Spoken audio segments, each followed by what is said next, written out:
अस्सलाम वालेकुम, मैं हूं शाहिद राजा बार्सिलोना स्पेन से। आज मैं आपको बार्सिलोना सिटी की सैर कराता हूं। बार्सिलोना कतलोनिया का कैपिटल है और स्पेन का एक टूरिस्ट सिटी। पहले कतलोनिया एक अलग मुल्क हुआ करता था, लेकिन बहुत पहले इसे स्पेन के साथ शामिल कर दिया गया। इसीलिए बार्सिलोना में दो लैंग्वेजेस बोली जाती हैं, एक कतलान और दूसरी कस्तियानो यानी कि स्पेनिश। पूरे सिटी में अंडरग्राउंड मेट्रो चलती है और आप पूरे शहर के किसी भी हिस्से में बहुत आसानी से, बहुत तेज़ी से सफ़र कर सकते हैं मेट्रो को यूज़ करते हुए। और मेट्रो का पूरे महीने का जो कार्ड है वो सिर्फ 20 यूरो में मिलता है, जिसमें आप जितनी बार मर्ज़ी जहां भी पूरे शहर में सफ़र कर सकते हैं। ये आप देख रहे हैं कि कतलोनिया मेट्रो स्टेशन है और इसके बाहर ये कुछ अफ्रीकन काले लोग गैर कानूनी तौर पे सामान बेचने की कोशिश कर रहे हैं। और आप देख रहे हैं कि इन्होंने चादरें नीचे बिछाई हुई हैं और चादरों के साथ रस्सियां बंधी हुई हैं। जैसे ही पुलिस आएगी इन्होंने फटाफट चादरें अपनी उठानी है, कंधे पे डालना है सारा सामान और भाग जाना है। एक कुड़ी अज घरों निकली सी ते राह च इनू कुत्ता पै गया। इहदी पेंट दा हाल देखो की हो गया। इंज दे फैशन चलते ने बार्सिलोना विच। बार्सिलोना दुनिया का टॉप टूरिस्ट सिटी है और यहाँ पे आपको टूरिस्ट के बहुत सारे ग्रुप्स नज़र आएंगे और ये गाइड अपने टूरिस्ट्स के ग्रुप को बार्सिलोना की इम्पोर्टेंट प्लेसेस के बारे में मालूमात फ्राहम करता है और उन्हें वहाँ का विज़िट भी करवाता है। और ये जो गाइड्स होते हैं ये आमतौर से इंग्लिश स्पीकिंग होते हैं, क्योंकि टूरिस्ट दुनिया के बहुत सारे दूसरे मुल्कों से आए होते हैं जिन्हें स्पेनिश की समझ नहीं होती। यूएसए, कनाडा, यूके और दुनिया के बहुत सारे दूसरे कंट्रीज से लोग यहाँ विज़िट करने आते हैं। ख़ास तौर से मार्च से अगस्त तक तो ये शहर टूरिस्ट की वजह से बहुत ज़्यादा बिजी रहता है। किराए की साइकिलें पूरे बार्सिलोना शहर में मौजूद होती हैं।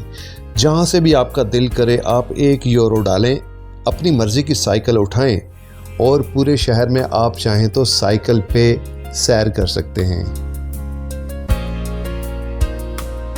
ये प्लासा कतलोनिया है जहां डिफरेंट किस्म के फेस्टिवल्स होते रहते हैं, यानी मेले होते रहते हैं। और आज शाम को जो मेला होने वाला है उसकी टिकट्स अभी सेल हो रही हैं। कतलोनिया बार्सिलोना के लोग अपनी लैंग्वेज कतलान बोलने को ज़्यादा तरजीह देते हैं। वो कहते हैं कि कतलान एक अलग मुल्क था जिसको ज़बरदस्ती स्पेन में शामिल किया गया है। और ये लोग अक्सर इसी बात पे शोर भी करते हैं कि इन्हें वापस अलग किया जाए, लेकिन मेरे ख्याल से अब ऐसा मुमकिन नहीं है। असल में कतलोनिया के लोग बहुत ही पढ़े लिखे और सुलझे हुए हैं और पूरे स्पेन की इकोनॉमी का सबसे बड़ा हिस्सा कतलोनिया से ही जुड़ा हुआ है। बार्सिलोना के लोग बहुत ही ज़्यादा कोऑपरेटिव हैं। दूसरे गोरों की तरह ये लोग मगरूर बिल्कुल भी नहीं हैं। आपको इनसे कुछ भी पूछना पड़ जाए तो ये पूरा ताउन करते हैं। स्पेनिश आपको नहीं भी आती होगी ना तो किसी ना किसी तरह इशारों से आपको ये बात समझा देंगे। आप चाहे किसी भी नस्ल या मज़हब से ताल्लुक़ रखते हों, ये लोग आपके हकूक़ की पूरी रिस्पेक्ट करते हैं। हाँ, लेकिन इंग्लिश बोलना पसंद नहीं करते, चाहे इन्हें इंग्लिश आती भी हो, क्योंकि ये कहते हैं कि स्पेनिश लैंग्वेज की हिस्ट्री इंग्लिश से कहीं ज़्यादा पुरानी है। इनका मानना है कि इंग्लिश स्पेनिश के अंदर से ही निकली हुई एक ज़ुबान है। स्पेनिश लैंग्वेज स्पेन के अलावा लैटिन अमेरिका के 19 कंट्रीज़ में बोली जाती है। इसके अलावा नॉर्थ अमेरिका में भी और अफ्रीका के एक मुल्क में बोली जाती है और पुएर्तो रिको और वेस्टर्न सहारा में भी स्पेनिश बोली जाती है। बार्सिलोना का मौसम बहुत ही शानदार रहता है। यहाँ ज़्यादा सर्दी भी नहीं होती और गर्मियों में ठंडी हवाएं चलती हैं।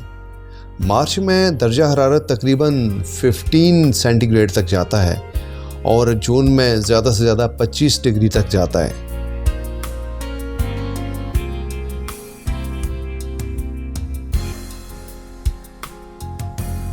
बार्सिलोना एक मल्टी कल्चरल सिटी है जहां हर नस्ल, रंग और मज़हब के लोग बसते हैं और यहाँ आप अपने मज़हब की तबलीग कानूनी तौर पे कर सकते हैं।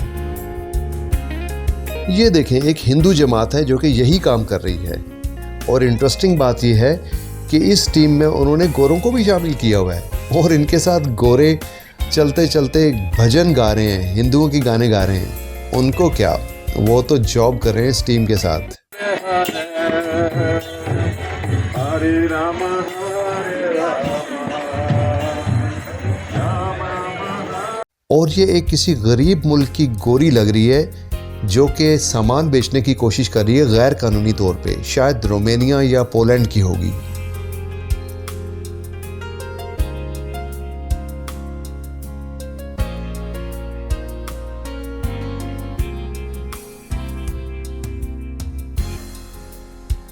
क्रिश्चियंस का एक फेस्टिवल ईस्टर के नाम से होता है। उन दिनों इत्तफाकन मेरा गुजर यहाँ से हुआ तो मैंने मोबाइल निकाला और वीडियो बना ली। चले मैं उस वीडियो को भी शामिल कर लेता हूँ। ईस्टर पे भी इनके बहुत सारे फेस्टिवल्स होते हैं जिसमें शामिल होने के लिए लोग दूसरे मुल्कों से आते हैं और कई क्रिश्चियंस तो इसी बहाने से अपने मुल्क से विजिटर वीज़ा लेके यहाँ आते हैं और फिर कभी वापस नहीं जाते। खैर, यहाँ पे आया हुआ बंदा कभी भी वापस नहीं जाना चाहता।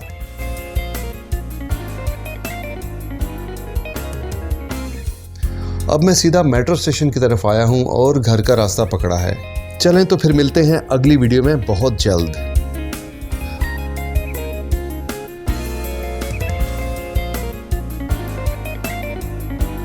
खुश रहें। अल्लाह हाफिज़।